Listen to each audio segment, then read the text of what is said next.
నగర మున్సిపాలిటీ పరిధిలో సత్రవాడలో కూటమి ప్రభుత్వం చేస్తున్న ఇసుక మాఫియాకు వ్యతిరేకంగా గ్రామ ప్రజలు ఉద్యమించారు.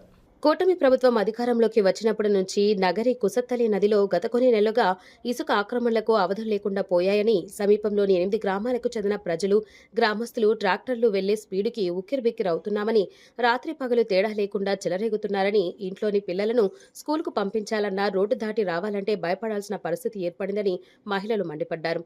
అక్రమ ఇసుక తరలించే వారిని ఇకనైనా అధికారులు అదుపు చేయాలని మహిళలు, గ్రామస్తులు డిమాండ్ చేశారు. మా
ఊర్లో పక్క అవసరపడతారు వాళ్ళు కూడా తీసుకొని కింద తీస్తారు. అదే ప్రాబ్లం. వీధి లోపల వస్తుంది దాంట్లో తీసుకొని వాళ్ళు ఎత్తు బండ్లు 3 బండి చదవాలి కానీ అన్ని వస్తాయి. ఇదే ప్రాబ్లం. వాళ్ళు అవసరపోతే ప్రాబ్లం ఇబ్బంది ఉంది. పక్కన ఇల్లు ఉంది, ఇల్లు దగ్గర తీసుకొని మట్టి వేసుకుంటారు. నైట్ తోడుకుంటారు, నైట్ ఫుల్గా తోడుకుంటారు. అదే వాళ్ళకి ఇబ్బంది. அவசரப்பட்டு பிறகு கூட அந்த மாதிரி தூக்கி போட்டா இங்க பத்துங்க அது பழகுது பல நோண்டிட்டு போடுறாங்க. அதுல மண்ணு வந்து தண்ணியோட மூடிக்குது. அது புசுக்குடு காலை வச்சு போனா இவ்வளவு தொலை இறங்கி போய் இந்த அளவு காலை உடஞ்சி போய் அந்த மாதிரி யாருல ஆபரேஷன் பண்ணி அதை போட வச்சுக்கிறோம். அக்கம் பக்கம் ரூபா போட்டு வீட்டுக்கு சேர்ந்துலாம் மனத்துக்கு வந்து கொட்டுறாங்க. அது கேட்டோம்னா மழையில யார் பேசுறாங்க. ஆத்துக்கு போனோம்னா பொண்ணாடி பசங்கள கேமரா பண்றாங்க. அப்படி மிஞ்சி எதனா சந்து போந்துக்குது போனாக்கா மழை காலம் நின்று பாக்குறாங்க. தண்ணி போட்டு சித்தி வைக்காதுன்னு பாட்டில் வச்சு தண்ணி போட்டு வித்தியாசமா பேசுறாங்க. கிண்டல் பண்ணி கேள்வி பண்ணி சிரிக்கிறாங்க. அப்புறம் நாங்க போத்த வெயில் அதனால மணல் வரக்கூடாது. அந்த வெயில் சாப்பி பாட்டு வண்டி எதுவுமே வரக்கூடாது.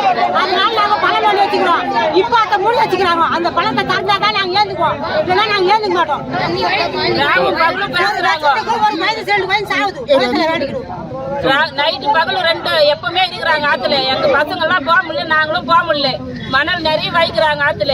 எங்களுக்கு ரொம்ப கஷ்டமா இருக்குது. எங்க தெருவு பேர்லயே வர்றாங்க, எங்க வீட்டுக்குள்ளே கொட்டுறாங்க, வாயில அனாவசியமா பேசுறாங்க. பசங்களே போட்டோ எடுக்கிறாங்க, அறியாத பசங்களா கேள்வி பண்றாங்க. எங்களால டைமுக்கு எங்க ஊர்லயே எங்க தெருல எங்களால வளர்த்த முடியல.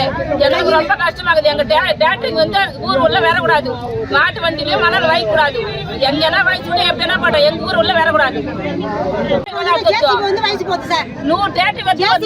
போட்டு எடுத்து போறாங்க. அப்ப யாரும் கேட்டு பண்றாங்க.